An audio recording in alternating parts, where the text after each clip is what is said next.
കഴിഞ്ഞ കാലങ്ങളിൽ ഇതേപോലെ വിദേശത്ത് തടഞ്ഞുവെക്കപ്പെട്ടിട്ടുള്ള ആളുകളെ മോചിപ്പിച്ചതുപോലെ തന്നെ ഈ ആളുകളെയും മോചിപ്പിച്ചു കൊണ്ടുവരാൻ കഴിയും എന്നുള്ള ആത്മവിശ്വാസം കേന്ദ്ര സർക്കാരിനും വിദേശകാര്യ വകുപ്പിനുമുണ്ട്. കൈരളി ചാനൽ ഈ ചാൻസ് ഉപയോഗിച്ചുകൊണ്ട് കേന്ദ്ര സർക്കാരിനെയും വിദേശകാര്യ വകുപ്പിനെയും കരിവാരിത്തേക്കാൻ ഇത്തരത്തിലുള്ള സംഭവങ്ങൾ ദുരുപയോഗിക്കരുത് എന്നെനിക്ക് പ്രത്യേകമായിട്ട് അഭ്യർത്ഥിക്കാൻ കൂടി ആഗ്രഹിക്കുക. ഇസ്രായേലിൽ നിന്നും ഇന്ത്യയിലേക്ക് പുറപ്പെട്ട കപ്പലിൽ വിളിച്ചു 42 ദിവസമായി ഇപ്പോഴും മലയാളികൾ എത്തിയിട്ടില്ല എന്നാണ് അവരുടെ കുടുംബം ആരോപിക്കുന്നത്.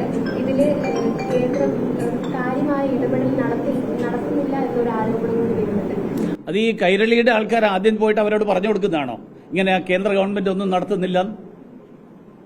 കാരണം വിദേശകാര്യ വകുപ്പ് നടത്തുന്ന ഇടപെടലുകൾ,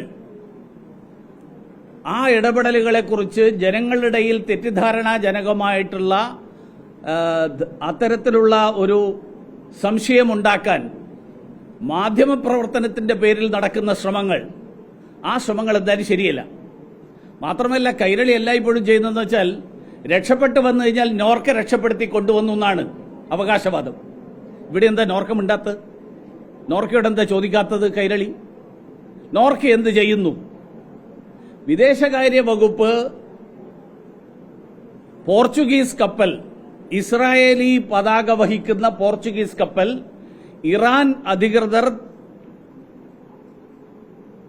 തടഞ്ഞുവെച്ചതുമായിട്ട് ബന്ധപ്പെട്ട് വിദേശകാര്യ വകുപ്പ് എല്ലാ തലങ്ങളിലുമുള്ള പരിശ്രമങ്ങൾ നടത്തിക്കൊണ്ടിരിക്കുകയാണ്.